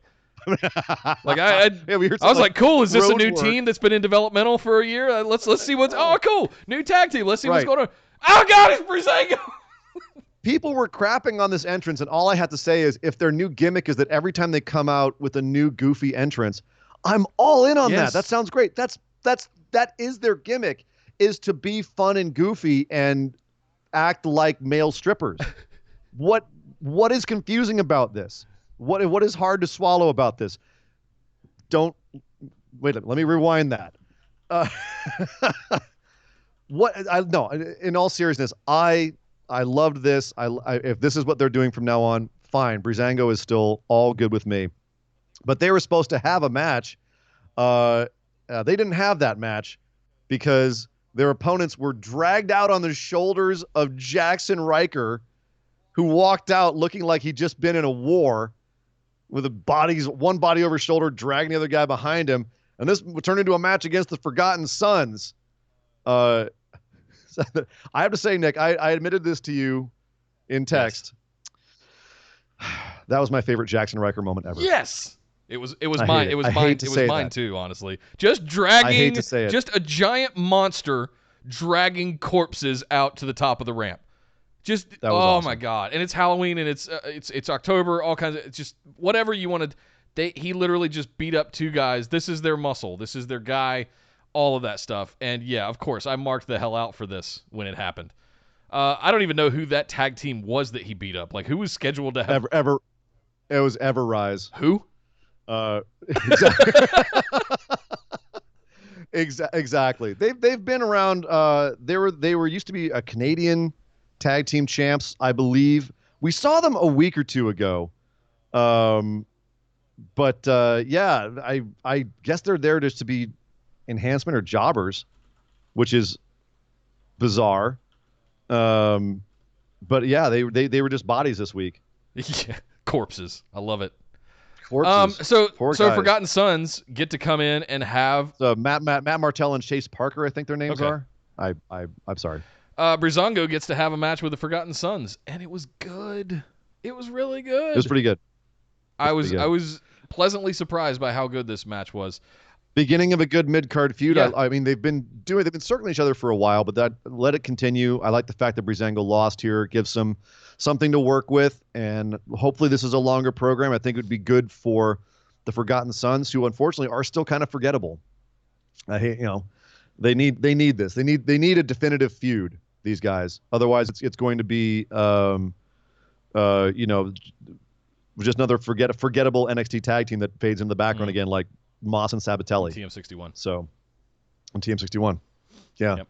or Buddy Murphy and Buddy Murphy's first team with that other guy who's now in the Forgotten Sons. Cutler. Cutler. Was it Cutler Yeah, or Blake? I don't remember Blake which one. It was Wesley Blake. It was Wesley Okay. Blake. Wesley Blake. Yeah, Cutler came out of nowhere. All right. So next we had Boa come out to have a match against Cameron Grimes. Cameron Grimes is becoming a one-shot killer. Double stomps Boa immediately and wins the match. And then he and his hat get chased out of the ring by Killian Dane, who runs over the commentary table. That's Sasha Banks, and says he's not done destroying stuff. So Killian Dane apparently still going to be on a rampage. Yep. And then so Cameron Grimes is on a winning streak. Killian Dane's going to wreck stuff. Cool. All good stuff. We then had Roderick Strong versus Swerve Scott for the North American Championship. Was it a North American Championship match? No, it was just a match. The belt wasn't on the line. No, it was not. But I think what happened afterwards, Well, I want to talk about the match real quick because it was a great match. It was. And this was Scott has had a couple of matches in Evolve, a bunch of matches in Evolve, a couple of matches on 205 Live, and then the one in the Breakout Talent tournament. This was by far his best one in WWE that I've seen. And it's probably because he's working with Roddy, who is just a monster. He looked like he was running circles and wrestling circles around Roderick Strong. Roderick would catch him every now and then. But I mean, just that's good because Roderick Lord, he Strong was looked healthy. really good. And kudos to Strong as well. Yes, Undisputed. The rest of Undisputed Era came outside to the ringside in the middle of this match. It could have been a distraction. Whatever. I absolutely love. This is one of my favorite matches of the week. I think this was the first time that the non-Lucha Underground viewing audience got to see kill shot. We even got a reference from Morrow saying that he gave him a kill shot. He's looking for the kill shot. Yes. I loved it. I was like, well played, Mauro Ranallo. Well played. Absolutely. So, yeah, good look for him, even though he did end up losing the match. It was a good look for him to get some exposure and show people what he can do. Show people like an introduction to what he can do, because he is very skilled. He did look a lot more green than Strong here, I thought, but all the potential in the world for this kid. But afterwards, Velveteen Dream and Roderick Strong got into it again. Roderick Strong was celebrating in the ring, and Velveteen Dream came out and showed that picture that we posted in our Busted Wide Open discussion group once upon a time of Roderick Strong posing with his new North American Championship casually draped in a very specific manner over his groinal region. Dream said, that's going to go from this to this, and he snaps his fingers, the belt disappears, and instead we have a little tiny censored thing over little Roderick's no symbol, little cross out symbol. very, very tiny rod area. And of course, all the Undisputed Era, oh, how dare you, oh, you savage, you bastard. And then as they're about to leave, who should come out but Tommaso Ciampa, dragging his camo crutch again like he did a year ago. Scares them all out of the ring, grabs a chair, sits down in the ring, and as the Undisputed Era scampers up the ramp, grabs the mic and says, "Hey Goldie, Daddy's home." And then immediately afterwards, he goes backstage, and you see Queen Kathy looking for an interview with him, and Angel Garza starts to hit on her. Tommaso Ciampa comes up. Garza gets in his face. Tommaso just beats him down. Now we've got Garza versus Ciampa next week. Ciampa's back in action next week. We wondered how long it would be before he's back in action. 1 week. That guy's a monster. That's really quick. I did watch the quick sidebar. I did watch the Chronicle episode with or the Untold. I can't remember what all the names of them are. The thing about the 30-minute special about Ciampa. Fantastic. It gets dusty in the house. Just forewarning. Just it's really, really well told and well done. And you get to see a side of Ciampa that you may not have seen before. So fantastic episode. I'm wondering if Ciampa, that bald bastard, son of a bitch. I'm wondering if he's going for like an anti-hero face thing now. Looks like it. Because, I mean, his first match was against Angel Garza, who's being presented here as kind of a rapey Pepe Le Pew heel. Rapey. You know, did you see him the way he was sitting on Queen Kathy? He was making passes at her. There's a big difference between flirting and hitting on and rapey. You know, come on, man. He was being a little much. Okay, fine. He's being a little much. Gaza. It's as rapey as though you're going to see in WWE. It's Mexican Colin Farrell. That's what I'm going to call him from now on. I have every STD known to man. So next we had Dakota Kai versus Bianca Belair. This was a fun little match. Dakota Kai was using her kicks as much as she could, but Bianca Belair was just too strong. Yep. Ends up putting down Kai in her second match back from injury. Which was, I don't know. I could see that both ways. I think they could redeem her, but she's right back to where she was on the card before she left, strangely enough. Bianca Belair, however, calling out Rhea Ripley before the end of all of this. Belair versus Ripley. Yeah. That's like a female Hoss match right there, Nick. And I can't wait to see it. Give me that. And then speaking of things I want you to give me, Kushida versus Walter. We finally got it at the end of the show. I think everyone in the audience probably didn't know who Kushida was because they were pretty much immediately chanting that Walter was going to kill him. But he did not. He did eventually. But, man, Kushida fought his ass off in this match. I thought Kushida was going to tap him out there at one point. That was the brilliance They of had this. convinced me that Kushida did finally get him into that lock and that armbar, and I thought Walter was going to tap because he wasn't moving, and he finally Walter just struggled out of it. Walter sold it beautifully. Yep. Walter is an absolute immense talent. You and I have been saying it for a long time now. I'm so glad that they got him actually in NXT, like to NXT for a brief American tour. Hopefully he comes back a few times. Like it's awesome. This was a really awesome match. I think it could have been better, but it was, there's only so much you could do given the lack of build and people not really knowing yet who Kushida is. I think people have started to realize what Walter is. I mean, basically a giant shaved bear of a man, who's just going to come out and maul you, and all you can do is survive him. Yeah. That's Walter. People know what that is. I don't know if people know who Kushida is, at least NXT audiences, unless you've watched New Japan and you know that Kushida is a guy who can literally do any kind of match and is legitimately a guy who can tap out almost anybody. Like, he's a legit fighter. You don't know that, so you had no real reason to understand what was going to happen in this match other than little guy's going to get murdered by giant shaved bear. Well, imagine if that was the match card. This week on NXT, little guy gets mauled by big shaved bear. I mean, I don't speak Austrian, but Walter may actually mean large shaven bear. I don't know. Large shorn bear. Who knows? Well, next week we've got the match that we started building last week with Pete Dunne facing off against Damian Priest. Damian Priest got a promo this week. It was awesome. He got to use his voice. Oh. It's great. And not to be outdone, we get Keith Lee versus Dijak. And I'm not going to say his other name. Good Lord. Because it's Dijak! Number 4. Dijakovic. Yes, awesome. It looks like AEW and NXT both with baller shows next week. I could not be more excited, Nick. It's a good time to be a wrestling fan. Well, Ian, that's our show. Oh, no, wait, we're not done. We've got just enough time for our other news lightning round. Beep, beep, beep, beep, beep, beep, beep. All right, Nick. Well, coming up, we've got a couple of big shows. New Japan's King of Pro Wrestling is coming up on the 14th. That's Monday for those of you keeping track. It's a great card. Suzuki versus Liger to the death. Ospreay versus El Fantasma for the junior heavyweight belt. Moxley versus Juice Robinson for the U.S. title in a no DQ match. Ibushi versus Evil for the Wrestle Kingdom main event contract. And Okada versus Sonata for the heavyweight title. That's some good wrestling right there. Oh, yes. Can't wait to talk about that on our Tuesday show. Also, next week is Impact's Bound for Glory. That show is already sold out, and the match card looks sick. Sami Callihan versus Brian Cage for the heavyweight title. This week, Sami Callihan tied Cage to the ropes, and he pile drove Melissa Santos.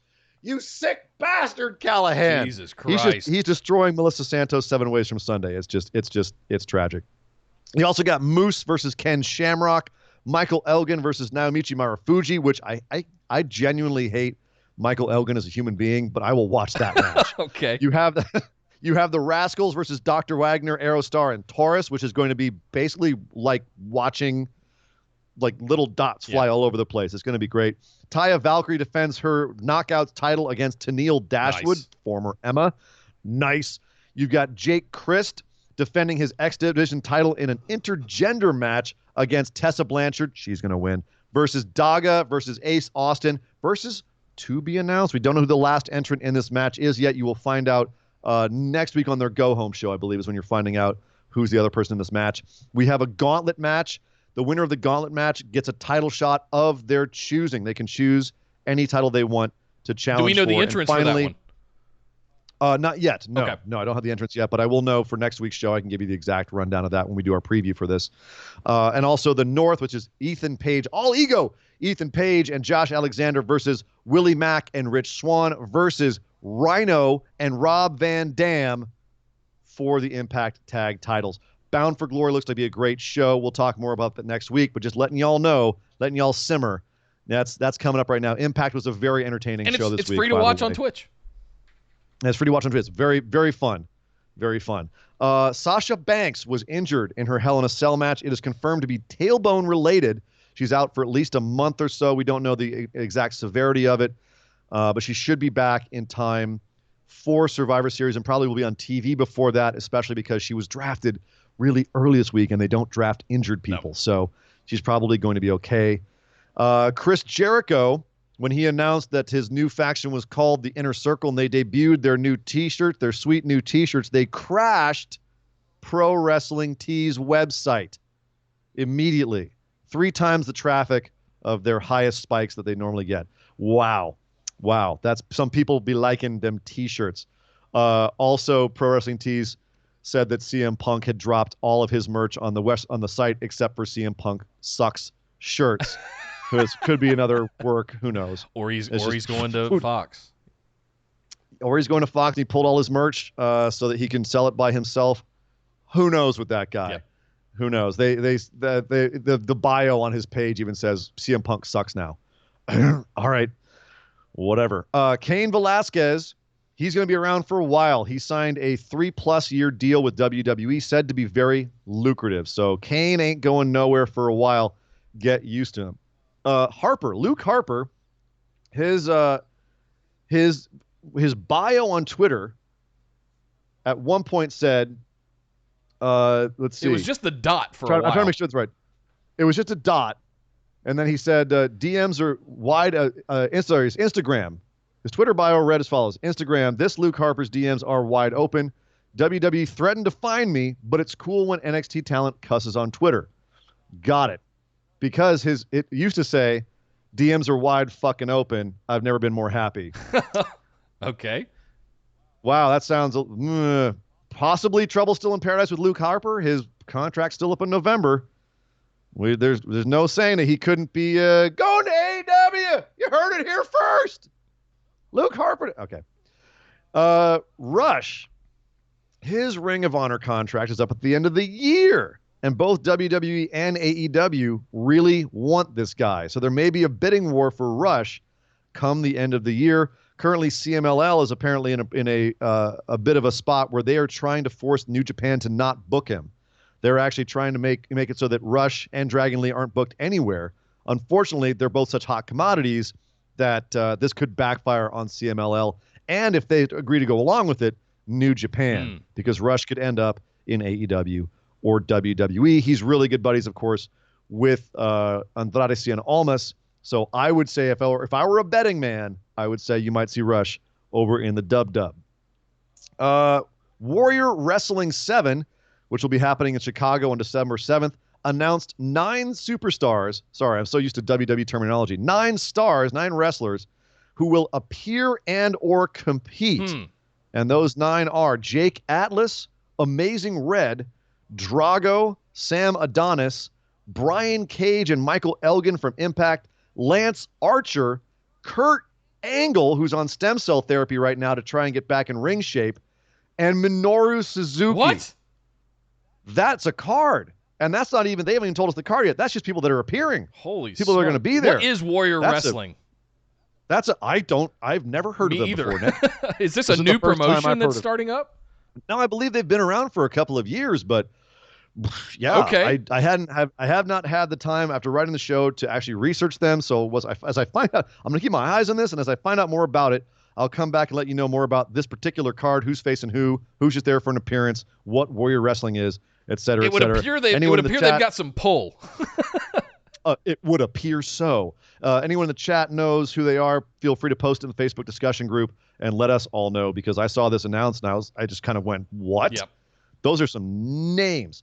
And finally, we mentioned that Ember Moon is out with an injury. It's a Achilles or ankle injury. It hasn't really been defined what it is, but it really does matter which it is, because one could keep her out for a couple of months and one could keep her out for up to a year, nearly a year. She could be out. So keeping an eye on Ember Moon's injury status.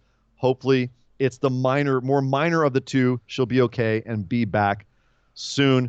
Unfortunately, because of this, she is not eligible for the draft, and you will not see her in the near future, probably even before Survivor Series. So that is the news, Nick. Thank you, Surrey and Dangerous, for giving us that rundown. And thank you guys for hanging out with us live right here on YouTube. Thank you to everybody in the chat for hanging out with us. But don't go anywhere. We're still going to do another show to do our patron mailbag. So when we finish this one, just refresh the feed. You'll see a new live show pop up. Jump into that one and hang out with us for another hour or so.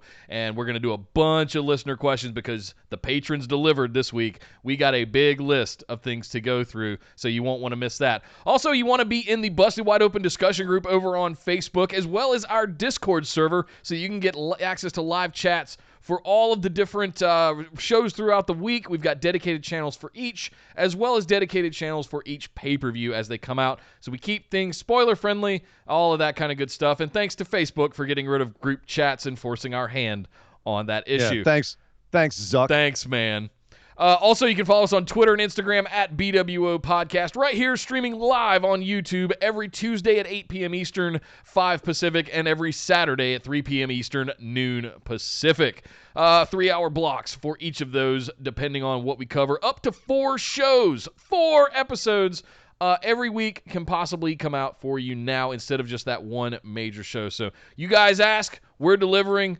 We hope you are liking all of this new broken out content. Last but certainly not least, we want to thank our patrons. Thank you very much for all of your support. And if you'd like to get in on some of that, head over to patreon.com/BWO. Sign up for one of those awesome reward tiers to get access to show notes, listener questions, bonus episodes, sweet swag, all kinds of good stuff over at patreon.com/BWO. But I'm Nick Howell. You can find me on Twitter at DataCenterDude. And I am Sir Ian Dangerous. You can find me on Twitter at Sir Ian Dangerous. My God! Would somebody stop the damn match? This show is part of the Orbital Jigsaw Network. For more episodes, subscribe to us on iTunes, Google Play, or Stitcher Radio. For details and show notes from each episode, check us out, orbitaljigsaw.com.